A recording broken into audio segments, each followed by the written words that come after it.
What's going on, guys? Ryan with Jedha Patrol back with another video today. We've got the Hot Toys DX19 Batman in the house. Let's check it out.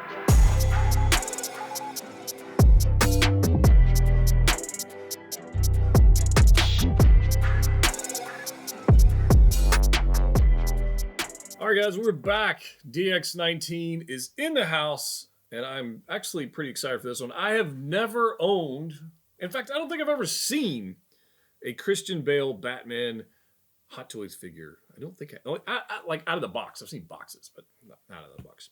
I just, never bought them. So this one's cool. I'm excited for this one. And from what I've seen, this is a vast improvement over the previous releases. So maybe I made a good decision and waited and skipped the other ones and got this one. I don't know, but we're going to find out today.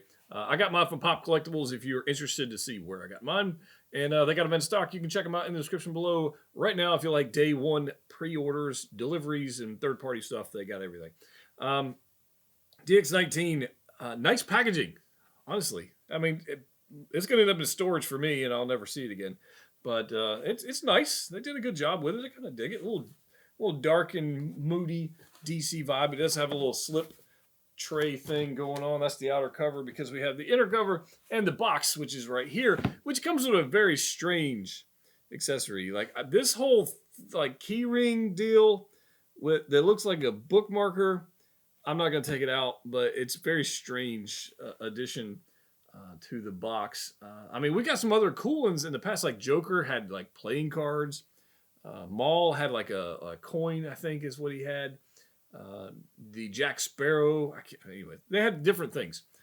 This one's a little strange, but it's a DX figure, so what the heck. It says Batman Defender of Gotham City right there, so that's cool.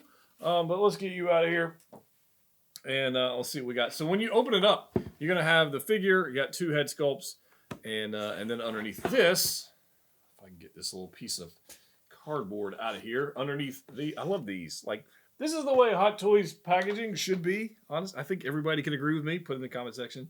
This is what we should get on like regular releases, not even DX figures. We should be done with the plastic clamshells, but this is what you're going to get. It's a lot of stuff. So we've got head sculpts over here. This is the light up head sculpt here for the back cowl. We got the figure. We've got EMP guns. We've got grappling guns. We've got batarangs. We got hands.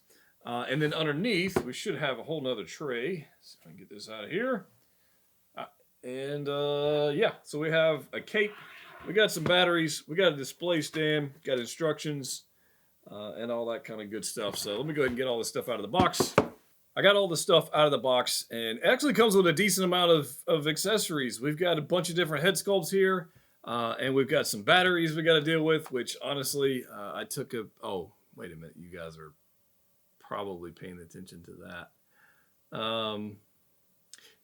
It's a magnetic head sculpt. It's a magnetic neck.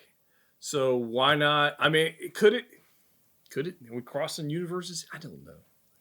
I think it looks pretty stinking cool. I don't know. What do you guys think? I think it could be Darth Batman. I don't know. Yeah, I'm just messing with you guys. It's a magnetic head, which is a nice feature. So if you've got spider people or Darth Maul heads, which I've got plenty of, you could absolutely do that. Or you could actually put the proper head sculpt on, which honestly looks pretty stinking good. So a couple of things to note before we get too deep into that. It does come with 3 heads. So we've got this normal back cowl here. We've got this Bruce Wayne head sculpt, which is just... I mean, it's a flipping 10 out of 10 in my book. The texturing on it, I like the expression. I don't have any issues with that. The hair's done well. The eyes, it's a 10 out of 10 for me on this expression. I kind of dig that. In order to use this, though, you do have a neck adapter that you would have to install on the figure. But I think I'm probably going to use this for Kit Bash for Bruce Wayne. It's too good to not use. But at the same time, on the Batman figure, I kind of want to use the cowl. So I'll probably be looking for a body and a suit to deal with that. But that's pretty cool. But you do have this other head sculpt, which is like the light up eyes feature. And I saw Justin said that this was like super, super bright. And I absolutely believe him. However, on mine, getting the batteries in there, I think you got to have like the hands of a toddler to make that happen. And honestly, after about 10 minutes, I just flipping gave up. I went and got an Iron Man little Iron Man pinchers, batteries to get in there, and it's just I couldn't. I wasn't. I gave up. That's the answer. But so there's that. Well, you do have 4 mouth plates, so you can switch between either this one or this one, which we've seen the mouth plates. Some of them are quite silly, honestly. This one's silly. I don't really like this little pouty lip thing. That one's kind of bad. This one, the one that's on the figure out of the box with the regular cowl, I think that's probably the one I would end up using. These aren't ones I would switch out, but it's nice that they give us options, kind of like that. But the dealing with the batteries, evidently, it's outsmarted me, so I'll let it have that. Hand-wise, you've got 2 fisted hands, which actually come on the figure, and you've got 4 other hands. The hands are nicely done. You got some relaxed hands, and you got some weapon-holding hands and whatnot, battering-holding hands. The weapons the gloves are nicely done. There's some stippling on the back of the glove. There's some like neat knuckle padding going on. And they don't look like they're going to be too big of a pain to switch out on the figure, even though they're kind of like that Captain America gauntlet style hand. We shall see. Hopefully they're not too bad. If we have to heat these up and put them on the figure, we'll deal with that. We get a couple weapons. We get a little grappling gun, which is nicely done in this nice gold paint.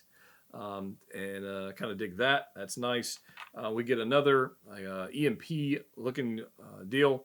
He had some strange weapons in the film, honestly. But he's Batman. He's supposed to have strange weapons, right? That's supposed to happen. And then we have this other weapon. But I'm pretty sure this one is supposed to go on the Bat Pod, which I do have. And there are batteries for this, which I absolutely plan on not using at all. The interesting thing about this particular weapon is there's no paint. There's no paint applicants. This is just straight molded black plastic. So there's that.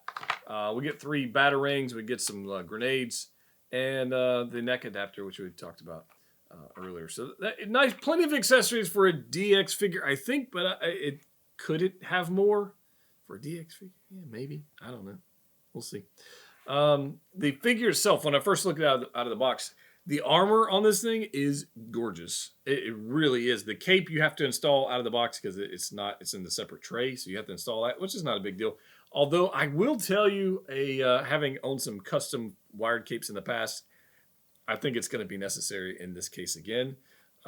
We'll see. The drape cape I like, but it would have been nice for Hot Toys to give us a wired cape like they're giving us with the upcoming Pattinson Batman.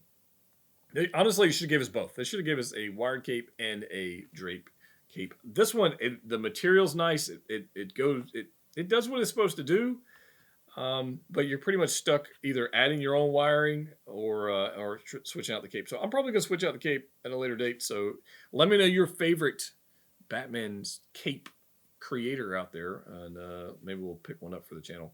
The armor is beautiful. The diorama base I quite like a lot. And generally, I don't use bases in my display, although I'm getting ready to maybe change that up. But this one I quite like. I do like this. I like the little bat signal thing going on in the stone. And it looks good on there. It's a nice contrast having like that lighter floor base with a darker figure. It's a nice contrast. The only thing it's really missing are some of those Star Wars like footprints in the sand. Like one of those. That would be kind of interesting to have. It doesn't have that, but yeah, I quite like this. So posing wise, let's talk about this for a second.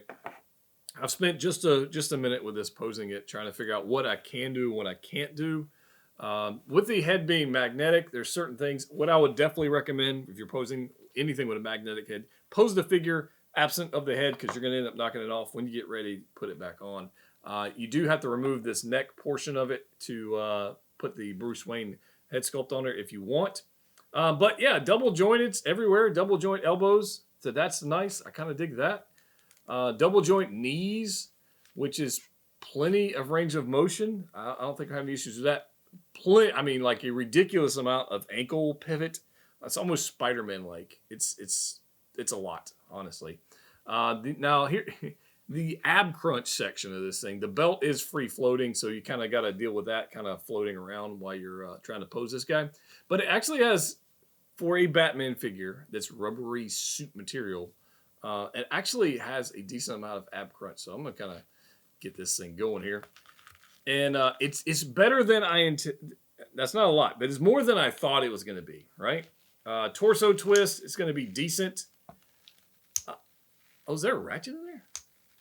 There's a freaking ratchet in the torso. I was not expecting that. I like that. That's interesting. Huh. That's cool. I like that. There's no other ratchets that I can tell. It's definitely not.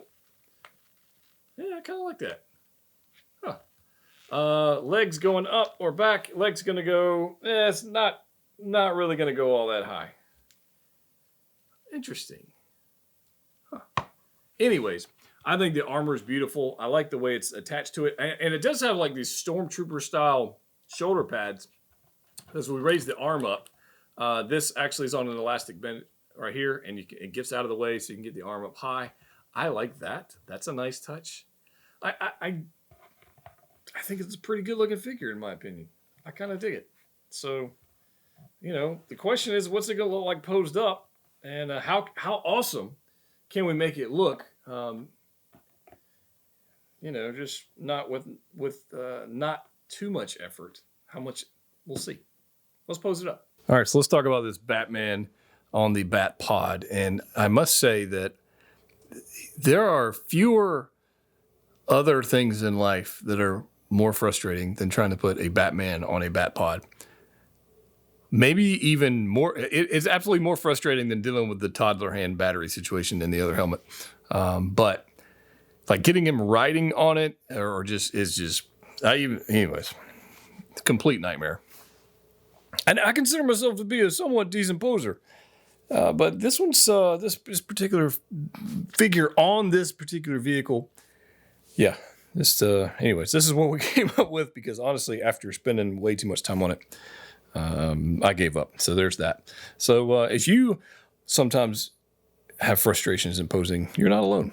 One of the things with the magnetic heads, and this is not limited to this particular figure, it's happened with Darth Maul or even Cyborg Spidey or any other figures that have magnetic heads.